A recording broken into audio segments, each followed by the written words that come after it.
Ganz viel von Gott. Wunderbar. Ich möchte euch danken für die vielen Feedbacks, die wir von dieser Serie bisher bekommen haben. Da ist wirklich etwas am Gehen. Und ich habe selber wirklich das neu entdeckt für mich.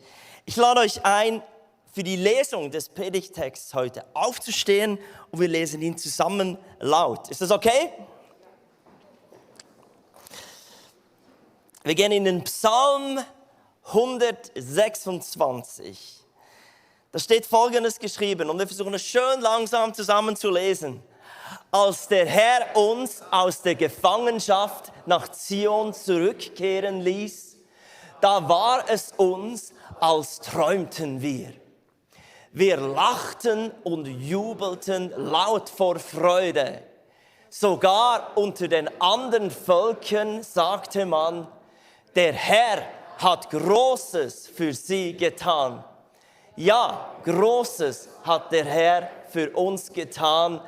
Darum freuen wir uns sehr. Herr, wende auch jetzt unser Geschick zum Guten, so wie du die ausgetrockneten Bäche im Südland wieder mit Wasser füllst. Wer unter Tränen die Saat ausstreut, wird voll Jubel die Ernte einbringen. Weinend geht der Sämann jetzt über den Acker, mit sich trägt er den Samen zur Aussaat. Voll Jubel kommt er dann heim von der Ernte, den Arm voller Garben. Und bevor ihr euch setzt, dürft ihr noch ein lustiges Judihui heraussingen. Amen. Der heutige Predigtitel heißt Die verlässlichste Zeugin deiner Zukunft heißt Vorfreude. Ich möchte heute über Vorfreude reden. Und in diesem Psalm ist viel die Rede von Freude, von Jubel, von Lachen sogar. In einer Situation, die im Fall gar nicht so Jubel, Trubel, Heiterkeit war. Das war einfach noch eine Riesenbaustelle. Wir haben hier das Volk Israel, die Juden, die aus dem Exil aus Babylon zurückkehren, in eine Stadt, die eigentlich in Trümmern lag. Und jetzt sollen sie sich freuen. Die Frage heute, die ich beantworten will, woher kommt denn unsere Freude, unsere Vorfreude insbesondere? Nächste Woche ist im Fall schon der erste Advent. Und die ganze Vorfreude, also schon jetzt diese Woche, die Kinder haben schon das Haus dekoriert, die freuen sich schon richtig auf Weihnachten. Und es ist im Fall wirklich etwas ganz Tolles, um Kinder herum in der Adventszeit zu sein, weil die wissen, Weihnachten kommt. Ganz bestimmt am 24. Da ist der ganz große Tag, auf den man sich freut, als Kind insbesondere. Aber so der Inbegriff von Advent, Erwartung heißt das ja.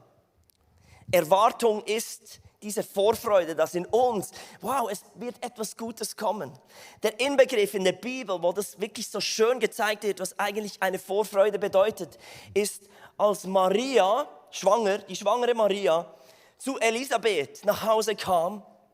Und es heißt, dass Elisabeth war ebenfalls schwanger, in hohem Alter, sie war schwanger mit Johannes dem Täufer, dass das Kind in ihr hüpfte, als Maria kam. Und es heißt, dass sie vom Heiligen Geist erfüllt wurde. Und sie hat gesagt, Maria, du bist gesegnet und auch das Kind in dir. Und was für eine Ehre es mir ist, die Mutter meines Herrn willkommen zu heißen. Also sie hat in sich durch den Heiligen Geist eine unglaubliche Freude erlebt und etwas Prophetisches gesehen, was im Bauch der Maria ist, ihr zukünftiger Herr. Wenn wir von Vorfreude reden, ist das nicht nur irgendein Event, der dann mal kommt, sondern es ist ein Wissen in uns durch den Heiligen Geist, dass etwas Gutes kommt. Das heißt, im Römer 14 ist die Rede davon, was eigentlich das Reich Gottes bedeutet. Das heißt dort, dass es nicht um Essen, nicht um Trinken geht, sondern dass man ein Leben führt in Gerechtigkeit und Frieden und in der Freude im Heiligen Geist. Darum geht es. Also der Geist Gottes kennt die tiefsten Gedanken Gottes und er offenbart sie uns. Hier noch eine Stelle aus 1. Korinther. Aber es ist passiert, was es in der Schrift heißt. Kein Auge hat je gesehen, kein Ohr hat je gehört und kein Verstand je erdacht, was Gott für diejenigen bereit hält, die ihn lieben. Also eigentlich wissen wir nicht, was wirklich kommen wird, was unsere Zukunft ist. Wir dagegen wissen darum, weil Gott es uns durch seinen Geist offenbart hat. Sein Geist weiß alles und schenkt uns einen Blick selbst in die tiefsten Geheimnisse Gottes. Wenn wir von Vorfreude reden, dann ist es nicht einfach irgendwo, ich freue mich dann, dass das und das passiert, sondern es ist eine tiefe Freude im Heiligen Geist, der uns offenbart, was Gott eigentlich tun will. Manchmal wissen wir es nicht konkret, aber es ist so eine große Vorfreude, dass wir wissen, Gott meint es gut mit uns. Er hat gute Pläne. Wir können unseren Augen nicht trauen, heißt es in diesem Vers. Wir können unseren Ohren nicht trauen, wir können auch unserem Verstand nicht trauen. Aber wir sollen der Vorfreude in uns, dem Geist, der in uns etwas bewegt, dem sollen wir trauen. Und ich hoffe, dass heute Morgen in dieser Predigt uns neu bewusst wird, wie wichtig es ist, mit Vorfreude zu leben. Und dass wir das zulassen und vor allem, dass wir dieser Vorfreude auch Raum geben dürfen und ihr vertrauen, dass es nicht nur irgendwo ein Gefühl ist, sondern es ist etwas, das der Geist Gottes in dir bewegt und zum Ausdrucken bringt. Die Vorfreude in unserem Geist ist der verlässlichste Beweis für das, was Gott uns verheißen hat. Ich möchte noch kurz beten und dann tauchen wir wieder in den Psalm 26 ein, den wir vorher zusammen gelesen haben. Heiliger Geist, ich danke dir, dass du uns lehrst, nicht einfach nur unserer Wahrnehmung, unseren Gedanken zu vertrauen, unseren Befürchtungen zu glauben, sondern dass wir neu lernen, dieser Vorfreude, dieser Erwartung, die dein Geist in uns bewegt, zu vertrauen. Herr, ich will dir danken, dass wir auf gebahnten Wegen gehen, die von dir verheißen worden sind. Und danke, dass wir heute lernen, diese Vorfreude zu glauben und sie auch lernen, sie neu auszudrücken, denn wir wissen, dass wir damit etwas bewegen und auch der sichtbaren und unsichtbaren Welt zeigen, dass wir auf gebahnten Wegen gehen, auf verheißenen Wegen, die von dir vorbereitet sind. Und wenn ihr das glaubt, dann sagt doch ein lautes Amen. Ich habe 2 Punkte und nachher beten wir. Nummer 1. Vorfreude hilft dir richtig in die Zukunft zu sehen. Steht hier geschrieben, als der Herr uns aus der Gefangenschaft nach Zion zurückkehren ließ, da war es uns, als träumten wir. Wir lachten und jubelten laut vor Freude. Sogar unter den anderen Völkern sagte man, also die anderen Völker haben das gesehen. Der Herr hat Großes für sie getan. Ja, Großes hat der Herr für uns getan. Darum freuen wir uns. Jetzt, die Juden kamen zurück aus der Gefangenschaft. Was wir wissen müssen, das Wort Gefangenschaft klingt jetzt schon sehr hart. Weil, ja, sie wurden deportiert in Babylon, aber sie lebten eigentlich nicht wirklich in Gefangenschaft. Sie konnten dort normal leben, sie konnten Häuser bauen, sie konnten Felder bestellen, sie konnten Handel betreiben. Sie waren also keine Sklaven, sie konnten sogar ihrem Glauben nachgehen, größtenteils.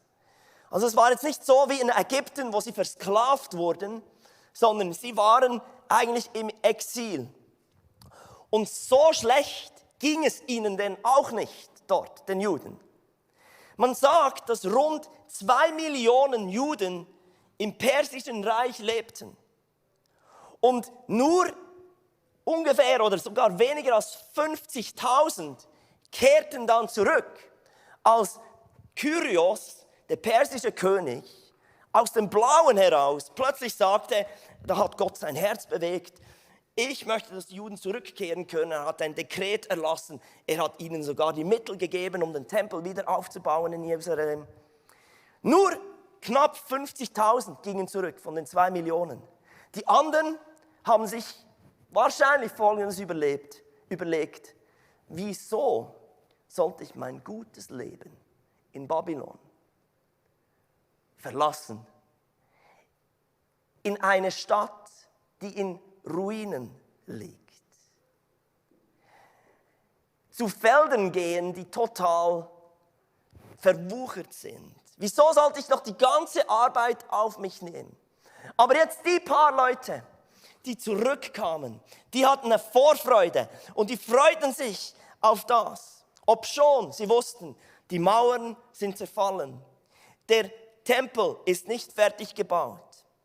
Die Felder sind verwuchert. Und vor allem auch, wir gehen zurück und wir werden ein Jahr lang keine Ernte haben. Weil sie mussten ja zuerst pflanzen, bevor sie dann etwas ernten konnten. Also das war schon eine Riesensache. Eigentlich eine schwierige Situation, die sie ausgewählt haben. Aber es heißt hier, wir waren wie Träumende. Und wir haben gelacht vor Freude, obschon sie eigentlich in eine Baustelle hineingeführt wurden. Und ich hoffe, dass wir etwas von dem erfassen, was die Juden hier begriffen haben. Dass wenn Gott eine Tür öffnet, weil das war wirklich ein Wunder, dass der persische König plötzlich sagte, ja, ihr dürft zurückgehen und ich gebe euch hier noch die Schätze mit, die wir eigentlich gestohlen haben von euch, dass ihr wieder das Haus Gottes bauen könnt. Wir finanzieren das noch. Aber sie sind in eine Baustelle gekommen, voller Chaos. Und manchmal haben wir das Gefühl, dass wenn Gott uns leitet, wenn Gott eine Tür öffnet, dass dann alles einfach wunderbar vorbereitet ist. Nein, es war nicht so. Ich frage mich, wo Gott für dich im Leben eine Tür geöffnet hat. Und eigentlich bist du an einem Ort, wo du denkst, es ist nur Arbeit. Es sind nur Ruinen. Das ist einfach nur schwierig. Aber diese Leute, die hatten dieses Wort gesagt, wir waren wie Träumende. Die Frage ist, was siehst du? Siehst du nur den Stress? Siehst du nur die Unordnung? Siehst du nur all das, was noch nicht funktioniert? Siehst du die Überforderung? Siehst du das Chaos? Siehst du die Grenzen? Siehst du nur den Teilerfolg? Siehst du den Mangel? Siehst du die Ruinen? Und diese Juden, die wussten, okay, Gott hat eine Tür geöffnet. Wir sind zu etwas berufen, um etwas zu verändern, etwas zu prägen, um die Geschichte Gottes mit seinem Volk weiterzumachen. Und deshalb haben sie wirklich, die sind an einen Ort gekommen, wo du eigentlich nur denkst, boah, nein. Aber wir waren wie Träumende, weil sie wussten, Gott hat uns dahingestellt. Und diese Vorfreude in ihnen hat so aufgelebt, dass sie lachten und jubelten, obschon es eigentlich für sie ein Riesenopfer auch war, um dieses Wort zu brauchen, weil die meisten, die haben ihr gut bürgerliches Leben, ihren guten Lebensstil weitergelebt in Babylonien. Aber ein paar wenige, dieser Überrest, wie ihn die Bibel nennt, die wussten, ich bin bereit für ein Abenteuer. Und ich will das sehen, was Gott mit unserem Volk angefangen hat. Und ich will Teil dieser Geschichte sein, die Gott mit seinem Volk weiterschreibt. Meine Frage an dich ist, wieso bist du kein Träumender für das, was Gott dich hineingestellt hat? Vielleicht hat er wirklich deinen Job, den du momentan machst, eine Tür geöffnet. Es war vielleicht sogar ein Wunder, dass du ihn bekommen hast. Und eigentlich bist du einfach dort am Ackern und es macht dir gar keine Freude. Weil du einfach siehst, es ist nur Stress, nur Stress. Vielleicht sagt Gott, ich habe diese Tür geöffnet. Und ich werde etwas Großartiges tun. Du sollst anfangen zu träumen, was ich mit dir dadurch machen werde. Nimm es ein bisschen lockerer. Freu dich, der Herr hat dich dorthin gestellt. Ihr seid so ruhig heute. Freu dich, der Herr hat dich da hingestellt. Vorfreude, zu überlegen, was wird Gott dadurch noch alles tun? Lassen wir immer wieder uns ins Gebet hineingehen und den Heiligen Geist fragen, Herr, was möchtest du mir zeigen? Wieso bin ich momentan in diesem Schlamassel? Wieso hast du mich in solches Chaos hineingestellt? Wieso ist um mich herum nur Baustelle? Was bedeutet es, dass dein Reich durch mich in diese Welt kommt? Und ich glaube, dass der Heilige Geist so treu ist und diese Vorfreude in uns immer wieder wecken will und sagen, ich habe was vor. Nicht der einfache Weg. Ich finde die Bibelstelle im Hebräer 12, die berührt mich. Das ist eigentlich eine der berührendsten Bibelstellen überhaupt von Jesus. Da steht geschrieben, weil große Freude auf ihn wartete. Erduldete Jesus den Tod am Kreuz und trug die Schande, die damit verbunden war. Jetzt hat er als Sieger den Ehrenplatz an der rechten Seite Gottes eingenommen. Jesus wusste, was auf ihn kommt. Und er erduldete das Kreuz.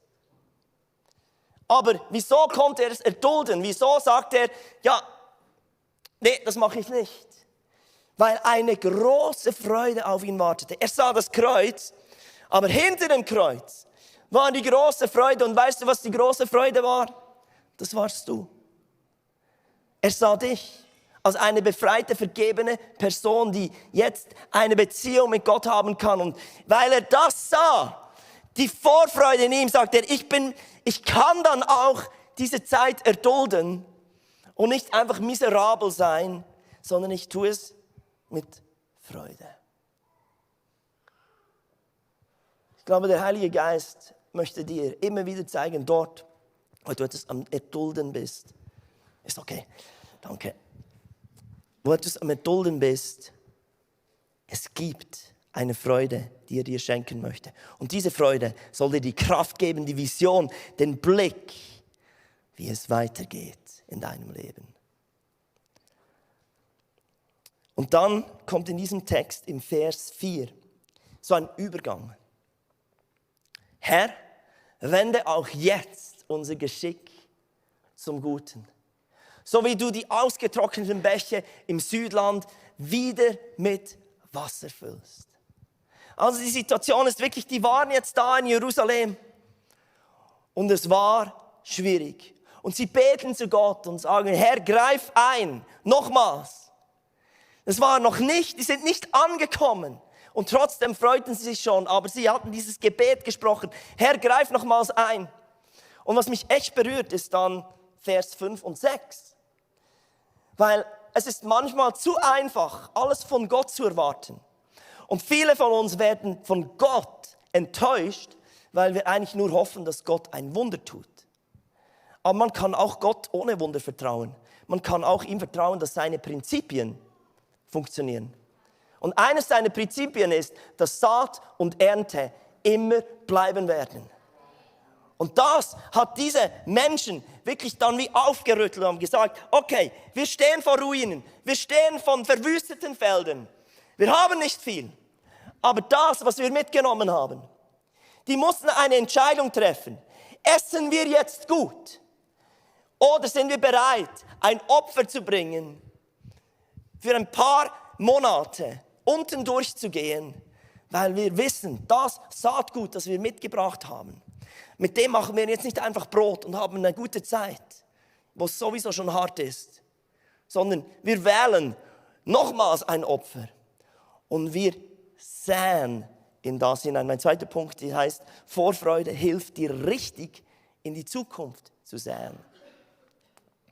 Denn es ist, wenn du Saat in deiner Hand hast, dann kannst du dich darauf freuen, was auf dich kommt. Das heißt hier, wer unter Tränen die Saat ausstreut, wird voll Jubel die Ernte einbringen. Weinend geht der Sämann jetzt über den Acker.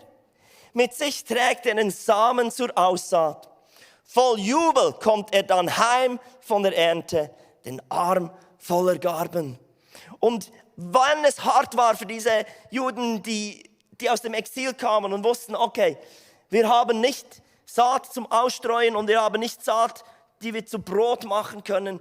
Wir haben nur bedingt Dinge mitnehmen können aus dem Leben von Babylon. Wir wissen, es wird uns was kosten. Es waren Tränen da, weil es ein Verzicht war. Aber es war ein Verzicht mit Vision. Es war wirklich so, wenn du so einen Samen kaufst, das ist dann Blumenkohl. Ich finde es so toll, du siehst, was daraus kommen wird. Und alles, was du tun musst, du musst es einfach wie sehen und wissen, okay, wenn ich das sehe, dann wächst auch das. Und deshalb ist es einfach diese Samen zu streuen.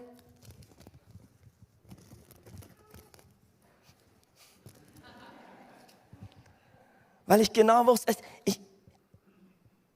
wenn ich jetzt die Samen esse, oder wenn ich einfach Korn esse, Mais esse, womit ich Essen hätte, tägliches Brot hätte.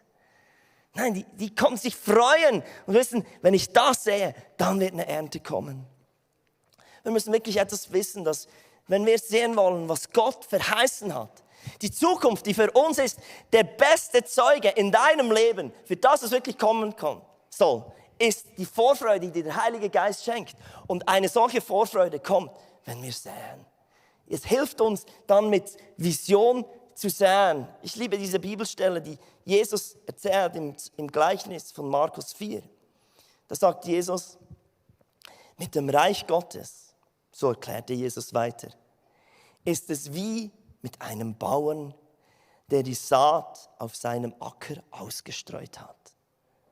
Er legte sich schlafen, er steht wieder auf, ein Tag folgt dem anderen und die Saat geht auf und wächst. Wie? Das weiß er selbst nicht. Ganz von selbst bringt die Erde Frucht hervor. Es gibt nicht viel, das wir machen müssen.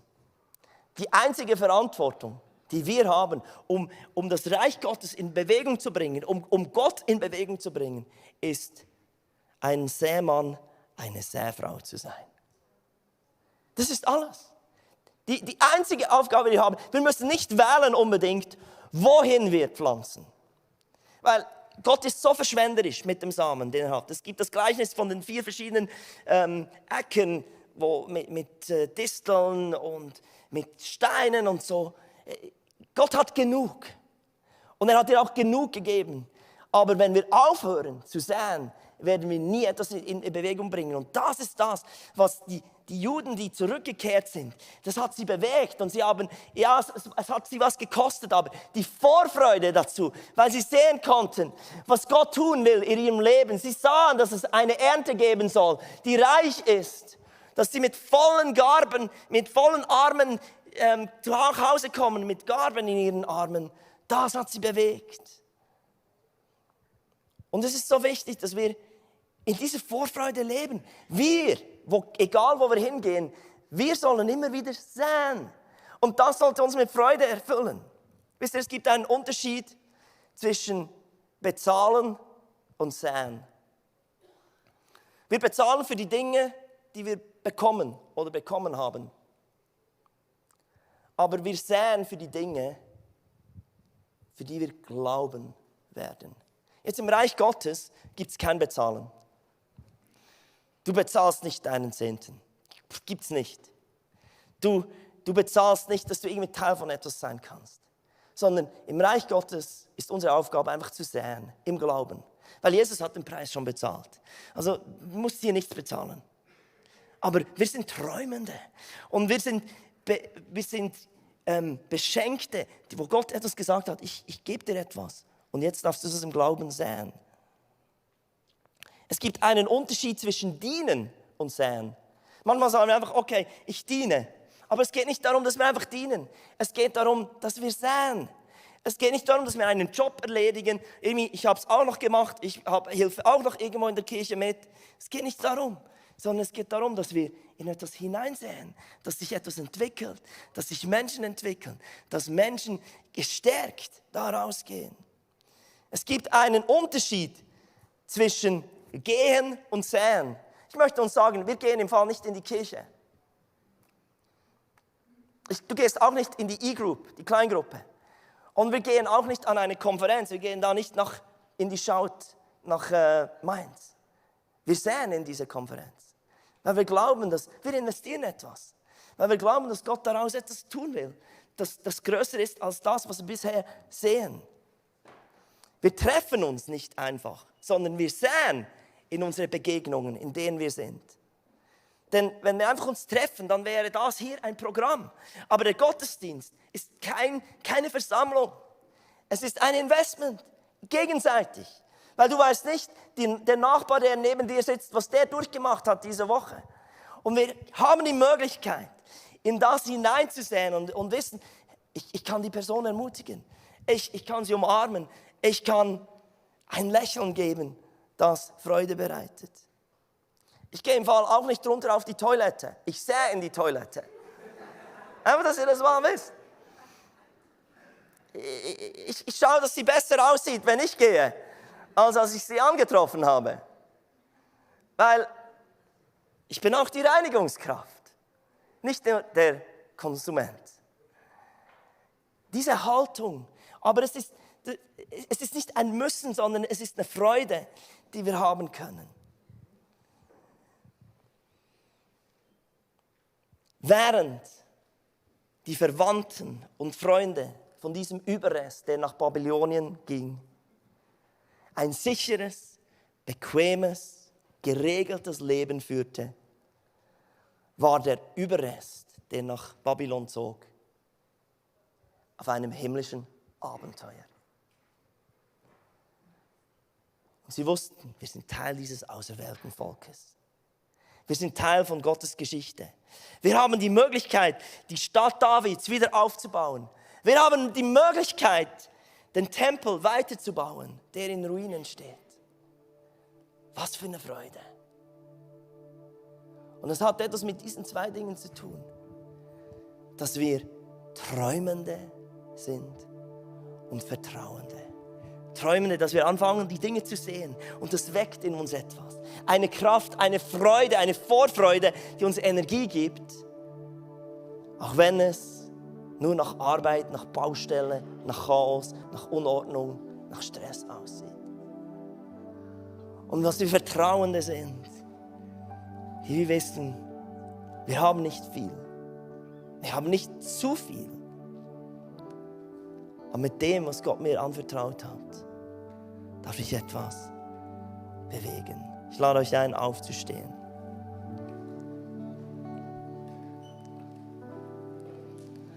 Dieser Psalm ist untertitelt oder übertitelt mit ein Wallfahrtslied, gesungen auf dem Weg nach Jerusalem. Und es war ein Reminder, ein Erinnerungslied, wie man vor Gott kommen soll. Wir sollen mit dieser Freude kommen, aber wir sollen wirklich immer wieder dankbar sein. Wir sollen immer wieder gepackt werden von dem, was Gott für uns eigentlich vorhat. Dass wir nicht blind gehen, sondern als Träumende. Dass wir als Vertrauende vor Gott kommen. Ich glaube, heute Morgen möchte der Heilige Geist dich daran erinnern, dass deine Vorfreude wichtig ist. Dass die Vorfreude, die du vielleicht verloren hast, die momentan nicht existiert oder die vielleicht irgendwo am Suchen bist, dass die etwas ist, das der Heilige Geist in dir wecken will, das auch präsent sein soll. Halleluja. Ich lade euch ein, einfach einen Moment vor Gott zu kommen und euch zu öffnen. Meet me. You have all my attention, Jesus. I make room. Meet me here. All I want is your presence. I make room. Meet me here. You have all my attention, Jesus. I make room. Meet me here. All I want is your presence. I make room. I make room.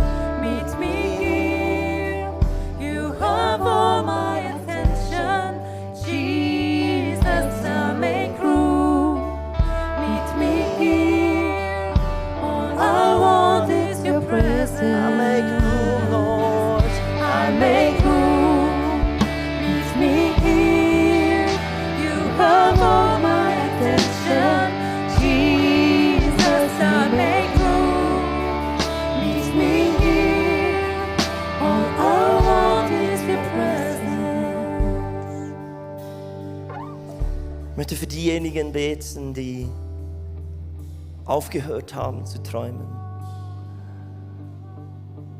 Das heißt, wir waren wie Träumende, so hat es jedenfalls der Luther übersetzt, wie Träumende. Du sollst wie ein Träumender in den Situationen sein, die eine Baustelle sind in deinem Leben. Der Heilige Geist will dir etwas wecken. Und ich hatte es auf dem Herzen, einfach während dem Gebet, für diesen heutigen Gottesdienst, für diejenigen zu beten, die zynisch geworden sind. Wisst ihr, Zynismus hat noch nie jemandem geholfen. Weder dir, noch deinem Ehemann, deiner Ehefrau, deinen Kindern, deinen Arbeitskollegen. Es kann manchmal so sein, dass wir wie andere runtermachen und denken, ja, der kann schon denken und der kann sich schon freuen und der kann schon erwarten. Aber wir wissen ja, wie es läuft. Wir haben ja schon Erfahrung gemacht. Wir wurden ja selber schon mal enttäuscht. Und ich glaube, dass der Heilige Geist einfach dir heute sagen will, lass es hier. Du sollst nochmals eine Träumende, ein Träumender werden. Du sollst nochmals Dinge sehen, die ich tun möchte. Weil ich möchte etwas freisetzen von dem, was im Reich Gottes möglich ist. Aber ein Zynismus, der blockiert das. Wenn du heute da bist und sagst, ja, ich sehe momentan nicht, ich bin kein Träumer, währenddem alle Augen geschlossen sind. Du sagst auch, ja, vielleicht bin ich zynisch geworden, ich wurde zu oft enttäuscht. Vielleicht hast du auch auf Dinge gesetzt, die gar nicht der Heilige Geist bewegt hat. Ich möchte dir sagen, die Bibel sagt, Gott kann dich nicht enttäuschen, er wird dich nicht enttäuschen. Wir enttäuschen uns selbst, weil wir auf Dinge setzen, die nicht sein Wille waren. Und heute da bist und sagst, ich habe aufgehört zu träumen. Und mach doch einen Schritt vorne, dort wo du stehst, sag, das ist mein Schritt heute. Und ich lasse das zynische Denken hinter mir. Ich lasse irgendwo auch die Enttäuschung hinter mir. Wenn du das bist, mach einen Schritt nach vorne. Ich glaube, der Heilige Geist will heute diese Vorfreude ganz neu wecken in deinem Leben.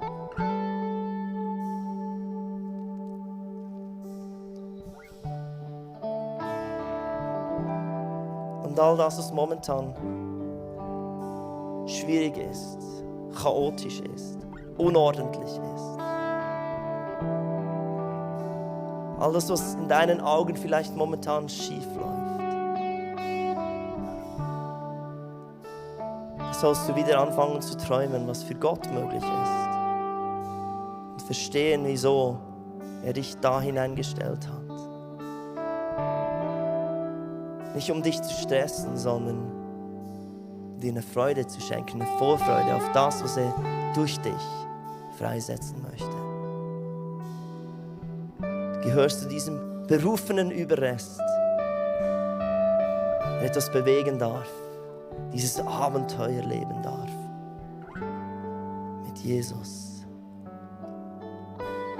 Vielleicht bist du heute da und sagst, ich muss Gott nochmals vertrauen mit dem, was er mir anvertraut hat. Mit dieser Saat, die ich mitgebracht habe. Ich habe in meinem Inneren gesehen, einfach, dass heute einige von euch hier in diesem Gottesdienst symbolisch dafür, was in ihrem Inneren passieren soll, ihre Hand öffnen sollen. Herr, hier ist meine Saat. Ich sehe etwas, aber ich sähe auch etwas. Ich will dir darin vertrauen, Herr, dass du etwas bewegst, etwas Großartiges daraus machst.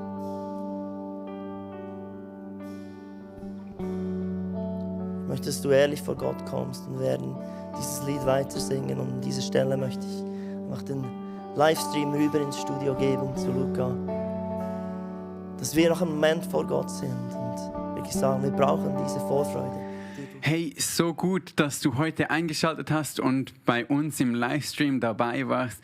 Richtig genial, dich bei uns dabei zu haben. Hey, und ich möchte dich einfach auffordern, wenn du irgendwie das möchtest, dass Gott mit dir unterwegs ist, in dein Leben spricht und du auch diese Vorfreude erfahren darfst und dann auch diese Freude, und du irgendwie Gott gar nicht kennst, ich möchte dir einfach sagen, es ist so gut, mit Gott unterwegs zu sein.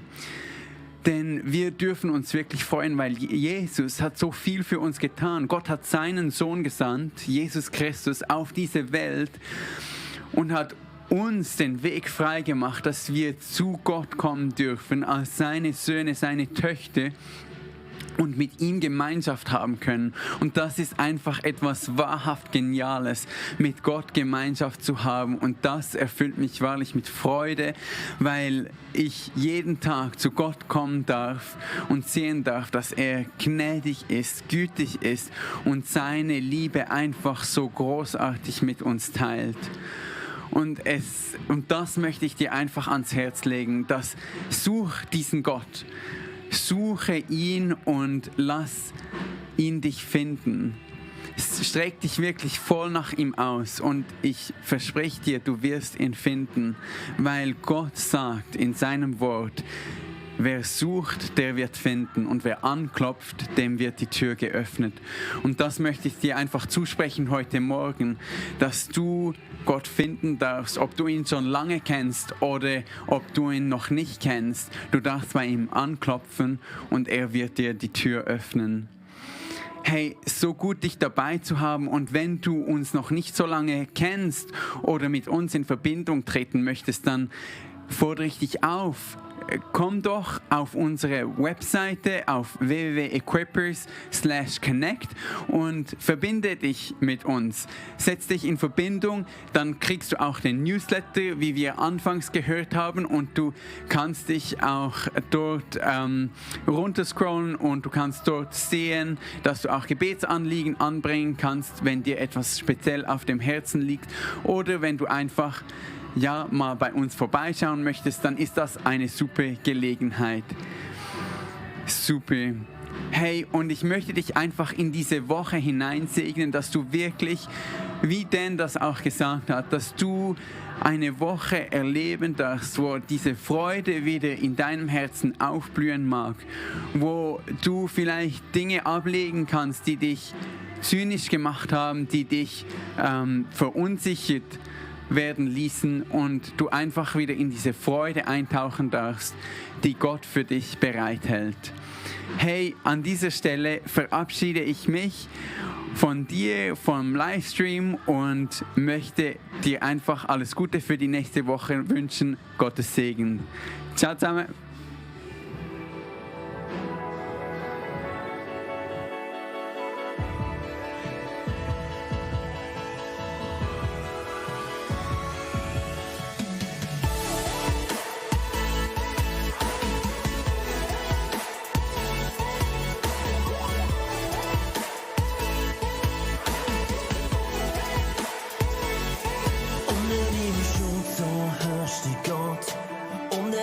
Gnade, die nie aufhört, raubt uns nicht die Zuversicht, dass das geschieht, was du versprichst.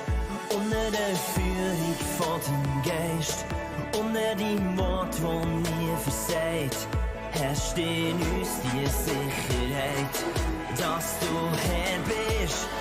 Dir gehört alle